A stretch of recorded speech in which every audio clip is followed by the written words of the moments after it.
नमोस्तु नमोस्तु नमोस्तु नमो ओरियंताणं नमो सिद्धाणं नमो वैरियाणं नमो वज्रायणं नमो लोये सोवसावणं ओंकार बिंदु संयुक्तं नित्यं ध्यायन्ति योगिनः कामदं मोक्षदं चैव ओंकाराय नमो नमः।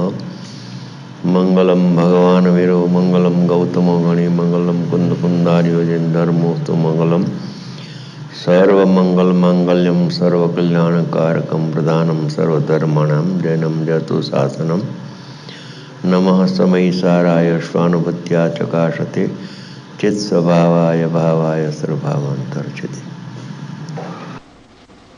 श्री समयसार कोळस नंबर 271 ઉપર આધ્યાત્મિક તત્પુરુષ પૂજ્ય શ્રી કાંતિ સ્વામીના માર્મિક પ્રવર્તન રત્નાકર ભાગ 11 આ 11 ભાગ આપણા બહાર પડી ગયા છે એમાંથી જ આ લીધું છે જુદું એમાં જૂના અક્ષરો છે 11 ભાગમાં અને આ મોટા અક્ષરો વાંચી શકાય એટલે અમે જુદું કરાવ્યું એમાંથી રત્નાકર ભાગ 11 પોસ્ટ 248 થી 52 સુધી આ હમણાં હિંમતનગરમાં છપાયું બુકલેટ.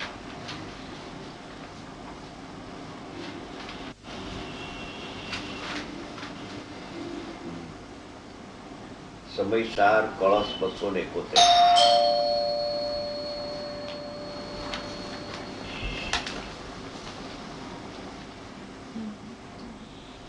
જ્ઞાન માત્ર ભાવ પોતે જ જ્ઞાન છે. જ્ઞાન માત્ર એટલે શું? આત્મા. આત્માનો જે સ્વભાવ છે, આત્માનો જે ભાવ છે તે પોતે જ જ્ઞાન છે. આત્મા પોતે જ જ્ઞાન છે. જ્ઞાન માત્ર ભાવ એટલે આત્મા પોતે જ જ્ઞાન છે. આત્માનું બીજું નામ જ્ઞાન છે. આત્માનું એક નામ આત્મા તો છે પણ આત્માનું બીજું નામ જ્ઞાન છે. આત્મા પોતે જ જ્ઞાન છે. પોતે જ જ્ઞાન છે એક. હવે બીજું પોતે જ પોતાનું જ્ઞેય છે. આ જ્ઞેય નથી, પોતે જ જણાય છે માટે પોતે આત્મા જ એનું બીજું નામ જ્ઞેય છે. એક નામ જ્ઞાન છે, બીજું નામ જ્ઞાન છે. હવે વ્યાખ્યા આવશે શા માટે જ્ઞાન છે, શા માટે જ્ઞેય છે. પણ આત્માનું એક નામ જ્ઞાન છે, બીજું નામ પોતે જ જ્ઞેય છે. હવે ત્રીજું, અને પોતે પોતાનો જ જ્ઞાતા છે. આનો જ્ઞાતા નથી. પોતે પોતાનો જ્ઞાતા એટલે જાણનાર. પોતે પોતાનો જાણનાર છે એવા અર્થનું કાવ્ય હવે કહે છે. સંસ્કૃત છે અમૃતચંદ્ર આચાર્યનું સમયસારમાંથી. બોલો બેન. સંસ્કૃત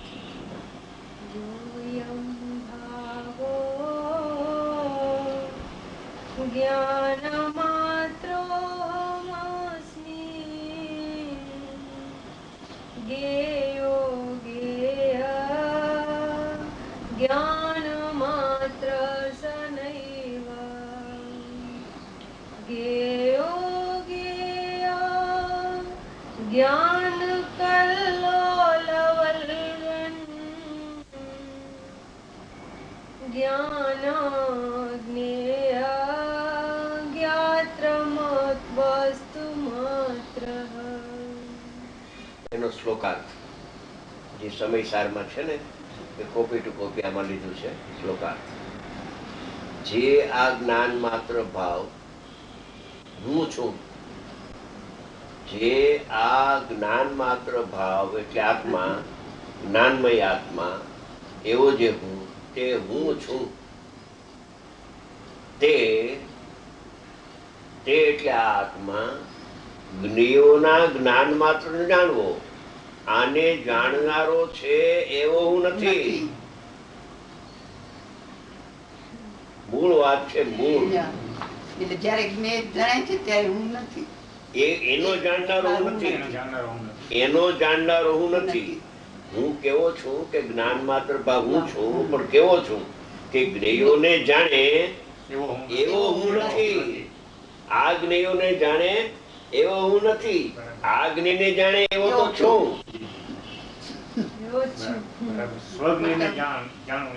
એવો હું છું. પરજ્ઞને જાણું એવો હું, મારો સ્વભાવ. નિષેધ કરીને આ અંદરમાં જેને જવું હોય ને, જી એટલે જેને આત્મદર્શન કરવા હોય એની વાત વાત છે. છે, હા. બાકી તો વાતો વ્યવહારની વાતો તો જી. શાસ્ત્રમાં ઘણી- લાખો ઘણી- કરોડો આવે. હા. સમજી ગયા? પેલા તો દ્રષ્ટિ કેમ કરવી, દ્રષ્ટિ કેમ કરવી આત્માની, આત્માનો અનુભવ કેમ કરવો અનંત કાળથી.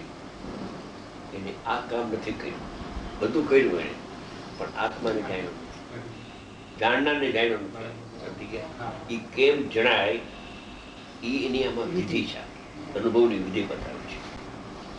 જ્ઞાન માત્ર ભાવ હું છું તે એટલે આ મારો આત્મા, જ્ઞેયોના જ્ઞાન માત્ર એટલે જ્ઞેયોને જાણે એવા માત્ર એવો આત્માનો સ્વભાવ નથી. પરંતુ હવે કે છે પરંતુ જ્ઞેયોના આકારે થતા જ્ઞાનના કલોલો રૂપે પરંતુ તે એટલે જે પોતાના જ્ઞાનમાં જ્ઞેયો જણાય ત્યારે જ્ઞેયને જાણનાર એમ નહીં, પણ જ્ઞેય જેમાં જણાય એવું જે જ્ઞાન, એ જ્ઞાન કે જેમાં આત્મા જણાય છે, પાછું એમાં આત્મા જણાય છે એમ, ઓલું નહીં. એટલે જ્ઞાન તો આત્માનું છે. આત્માનું છે ને, જ્ઞેયનું ક્યાં છે? જ્ઞેયોના આકારે થતા જ્ઞાનના કલોલો રૂપે એટલે પર્યાય રૂપે, પરંતુ તે કલોલ એટલે પર્યાય, પર્યાય જ્ઞાનની પર્યાય પરિણામ, હા. એને નામ કલોલ કહેવાય. બરાબર. જેમ સમુદ્રમાં મોજું ઉઠે, મજા ઉઠે, કલોલ તરંગો ઉઠતા તરંગો હોય ઉઠે, છે. કલોલ કહેવાય. બરાબર. એમાં જ્ઞાન આત્માને જાણે છે, જી. સમજી ગયા? એ પર્યાયને કલોલ કહેવાય. બરાબર. હા. તે તે જ્ઞાન, જ્ઞેય, જ્ઞાતામય, આ ત્રણેયને અભેદ કરી નાખ્યું. જ્ઞાન પણ હું, જ્ઞેય પણ હું ને જ્ઞાતા પણ હું. એ મય ત્રણ ધર્મ છે આત્મામાં. એ મય વસ્તુ માત્ર જાણવો. જ્ઞાન પણ હું, જ્ઞેય પણ હું અને જ્ઞાતા પણ હું. એ ત્રણેયની વ્યાખ્યા આવશે, હજી ટૂંકાણમાં છે. પછી એના ઉપર ગુરુદેવના વ્યાખ્યાન બહુ સરસ આવશે. વસ્તુ માત્ર જાણવો અર્થાત પોતે જ જ્ઞાન. જો ઓલું આવ્યું હતું ને જ્ઞાન માત્ર, માત્ર છું. એ આવ્યું હતું ને, એ પોતે જ જ્ઞાન, પોતે જ જ્ઞેય અને પોતે જ જ્ઞાતા. એમ જ્ઞાન, જ્ઞેય, જ્ઞાતા રૂપ મય ત્રણેયનું એક રૂપ, એક મય, અભેદ. એક મય. આ તો ભેદ થી સમજાવે છે, બરાબર છે. પણ બાકી ભેદ એમાં નથી. અભેદ અભેદ બતાવ્યો. અભેદ બતાવ્યો એમ. જ્ઞાતા રૂપ, જ્ઞાન, જ્ઞેય, જ્ઞાતા રૂપ ત્રણેય ભાવો સહિત વસ્તુ માત્ર જાણો. આ આવી વસ્તુ મારી છે. હું જ જ્ઞાન, હું જ જ્ઞેય અને હું જ જ્ઞાતા. મારે કઈ બહાર જવાનું રહ્યું નહીં. બધા પરદ્રવ્યો નિષેધ થઈ ગયો. નિષેધ થઈ ગયો, પરને જાણવાનો નિષેધ થઈ ગયો, પોતામાં આવી ગયો. હવાર્થ.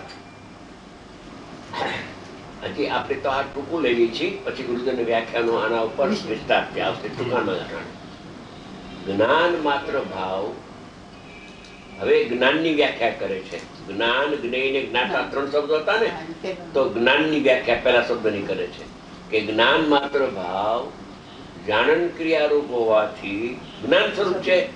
આત્મામાં જાણવાની ક્રિયા થાય છે, જાણવાની ક્રિયા થાય છે, માટે આત્માનું નામ જ્ઞાન છે. જેમાં જાણવાની ક્રિયા થાય એનું નામ જ્ઞાન છે. એટલે હું જ્ઞાન સ્વરૂપ છું. જ્ઞાન માત્ર ભાવ, જાણન ક્રિયા રૂપ હોવાથી આ કરવાની ક્રિયા નથી થતી, જાણવાની ક્રિયા થાય છે. રાગને કરે ને પરને કરે એવી ક્રિયા નહીં. એનો સ્વભાવ જ છે જાણવું. હા, જાણવું જાણવું જાણવું એનો સ્વભાવ છે. જાણન ક્રિયા રૂપ હોવાથી, એમ થવાથી નહીં, હોવાથી. ત્રણેય કાળ હા. હોવાથી હોવાથી. થાય, થવું ને થશે એમ નહીં. એમ નહીં. હોવાથી, કરવાથી કે થવાથી? કાયમ છે. કરવાથી કે બસ કરવાથી કે કોઈ કરે તો થાય એમ નહીં, કે પોતે કરે તો થાય એમ નહીં. સ્વભાવ જ છે, છે, એવો છે જ. સ્વભાવ જ છે. બસ હોવા પણ જાહેર કરી દીધો. હોવા પણ જાહેર કરી દો. બસ જેવો નામ છે અનંત, જેવો છે એવો જાહેર. જેવો છે એવો જાહેર કર્યો કે આત્મા કેવો છે અસ્તિત્વ કે જાણવાના સ્વભાવથી ભરેલો છે. એ કઈ રાગનું કરે ને કર્મને બાંધે એવો નથી. એવો આત્માનો સ્વભાવ નથી, અને પરને જાણે એવો પણ સ્વભાવ નથી. નથી. અસ્તિ ચાહી કે આવો જ છું. અહીંથી બસ અહીંથી આમાં મૂળમાં એક કેવું છે, સમજી ગયા? જાણન ક્રિયા રૂપ હોવાથી જ્ઞાન સ્વરૂપ છે. હા, હા, હું તો જ્ઞાન સ્વરૂપ છું. કેમ જ્ઞાન સ્વરૂપ છું? કે મારામાં જાણવાની ક્રિયા થાય છે, માટે હું જ્ઞાન સ્વરૂપ છું. અને જેનામાં જાણવાની ક્રિયા નથી થતી એ તો જડ પદાર્થો છે, એવું નથી. આ દેહ મારો નથી, કેમ કે આમાં જાણવાની ક્રિયા થતી નથી, માટે આ ચીજ મારી નથી. એમ અને રાગ પણ મારી નથી, કેમ કે જાણવાની ક્રિયા નથી થતી. જેમાં જાણવાની ક્રિયા થાય તેનું નામ જ્ઞાન ને તે આત્માનું સ્વરૂપ છે. એમ જ્ઞાન માત્ર ભાવ જાણ ક્રિયા હોવાથી જ્ઞાન સ્વરૂપ છે. વળી હવે જ્ઞેય નો બોલ લે છે. પેલા જ્ઞાન નો બોલ લીધો, હવે જ્ઞેય. વળી તે પોતે જ નીચે પ્રમાણે જ્ઞેય રૂપ છે. આત્મા પોતે જ જ્ઞેય રૂપ છે. એ આવશે. બાહ્ય જ્ઞેયો જ્ઞાનથી જુદા છે. જી. હા. આ જ્ઞેયો જે છે એ આત્માથી જુદા છે, અને આત્મા પોતે જ જ્ઞેય છે. એટલે તારે બહાર જવાનું ક્યાં જોવાનું રહ્યું? તું જ જાણનાર છો ને તું જ જણાઈ રહ્યો છે. એમ બાહ્ય જ્ઞેયો જ્ઞાનથી જુદા છે. જ્ઞાનમાં પેસતા નથી. રાગ દ્વેષ શરીર મકાન દુકાન કાંઈ આ જ્ઞાનમાં આવતા નથી. એ તો ભિન્ન છે, ભિન્ન છે. જ્ઞાનમાં પેસતા જ્ઞેયોના આકારની ઝળક એટલે કે પ્રતિભાસ. જેવું જ્ઞેય હોય, જેમ દર્પણમાં અગ્નિ સામે હોય તો અગ્નિનો પ્રતિભાસ થાય છે સ્વચ્છતામાં. ઝાડ હોય તો ઝાડનો પ્રતિભાસ થાય, મોર હોય તો મોરનો પ્રતિભાસ થાય. એમ આ જ્ઞાન છે દર્પણની જગ્યાએ. તો એમાં જ્ઞેયો ઝળકે છે, પ્રતિભાસે છે.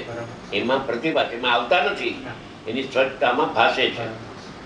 જ્ઞેયોના આકારની ઝળક જ્ઞાનમાં આવતા જ્ઞાન જ્ઞેયાકાર રૂપ દેખાય છે.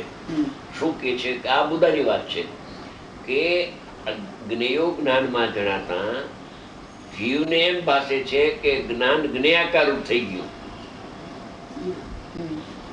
રાગ દ્વેષ જણાય, સુખ દુઃખ જણાય, શરીર જણાય, તો જ્ઞાનમાં જ્યારે જણાય છે ત્યારે જ્ઞાન જ્ઞેયાકાર થયું એમ દેખાય છે, થયું નથી. એમ લાગે કે એક મેઘ થઈ ગયું. એક મેઘ થઈ ગયું, પણ એક મેઘ થતું નથી. કેમ કે જ્ઞેયો ભિન્ન છે અને જ્ઞાન ભિન્ન છે. એ ભલે ઝળકે પણ એ રૂપે થતું નથી. જેમ કે સ્ફટિક મણીમાં લાલ ફૂલ પ્રતિભાસે, પણ સ્ફટિક મણી લાલ થતો નથી. એમ કે છે એ જ્ઞાનમાં જ્ઞેયોના આકારની, પરંતુ તે જ્ઞેયાકાર રૂપ દેખાય છે. એ દેખાય છે ને જે એ ઉપલબ્ધ દ્રષ્ટિ તારી ખોટી છે. એ તો જ્ઞાનાકાર છે. એ જ્ઞેયાકાર થતો નથી. જ્ઞેયને જાણવા રૂપે પરિણમતો જ નથી. એ જણાય છે એ સાચી વાત છે, પણ એને જાણવા રૂપે પરિણમતો નથી. જ્ઞેયને જાણવાનું પણ પોતાનું જ્ઞાન જ જણાય છે. પોતાનું જ્ઞાન જણાય છે, પોતાનો આત્મા જણાય છે. ભલે એમાં પ્રતિભા છે, પણ એ જણાય, પણ એને જાણે નહીં. ઈ જણાય ભલે પ્રતિભા છે, પણ હું એને જાણતો નથી. હું તો મને જાણું છું. મને તો મારી જ્ઞાનની પર્યાય પર્યાય ગણાય છે, અથવા આગળ વધીને કહો તો જ્ઞાયક ગણાય છે. આત્મા જ્ઞાનની પર્યાય અને અભેદથી જ્ઞાયક ગણાય. ભેદથી જ્ઞાનીઓ સમજાવે કે તને જ્ઞેય જણાતું નથી, તારી જ્ઞાનની પર્યાય એમ કે સમજી ગયા. પણ એ જ્ઞાનની પર્યાય જણાય છે એમ જ્યાં આવે. જ્ઞાનની પર્યાય ક્યારે કહેવાય? જ્ઞાનની પર્યાય જણાય છે ક્યારે કહેવાય? કે જ્ઞાનમાં આત્મા જણાય તો. બરાબર છે. મુદ્દાની વાત સમજાણું? જ્ઞાનની પર્યાય જણાય છે એમ કોઈ કહે, જ્ઞાનની પર્યાય જણાય છે ને, તો એ જ્ઞાનમાં આત્મા જણાતો હોય તો એનું નામ જ્ઞાન, અને આત્મા ન જણાતો હોય તો એનું નામ અજ્ઞાન છે. ભલે જ્ઞાનની પર્યાય જણાય છે, ચાલો ભાઈ કાંઈ વાંધો નહીં. તો જ્ઞાન કેનું નામ કહેવાય? જેમાં આત્મા જણાય તો એનું નામ જ્ઞાન, અને એ જ્ઞાનમાં આત્મા ન જણાય તો અજ્ઞાન. જ્ઞાનની પર્યાય જણાય છે એમ આવશે ને તો એ જ્ઞાયકમાં આવી જશે. કેમ કે જ્ઞાન તો આત્માનું છે. પરમાથી નિષેધ થઈને પોતામાં આવી ગયું. પોતામાં આવી ગયું. હું ને મારું જ્ઞાન. હું ને મારું જ્ઞાન, બસ એમાં આવી જશે. નજીક આવી ગયું. જ્ઞાકાર ઉદય, પરંતુ એ જ્ઞાનના જ કરોનો છે. એ તો જ્ઞાન જ જણાય છે, જ્ઞેય નથી જણાતું. ભલે એમાં પ્રતિભા છે, પણ મારું લક્ષ્ય એના ઉપર નથી. મારું લક્ષ્ય તો આત્મા ઉપર છે.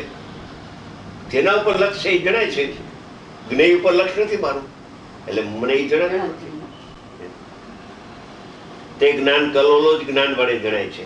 જ્ઞાનની પર્યાયો જ જ્ઞાન વડે જણાય છે. પણ જ્ઞાનની પર્યાય જણાય છે ને, તો જ્ઞાનની પર્યાય ક્યારે કહેવાય? નામ એનું ક્યારે પડે? કે જ્ઞાન આત્માને જાણતું હોય તો જ્ઞાનની પર્યાય. શરીરને જાણતું હોય ને પરને જાણતું હોય તો જ્ઞાનની પર્યાય, અજ્ઞાન થઈ ગયું.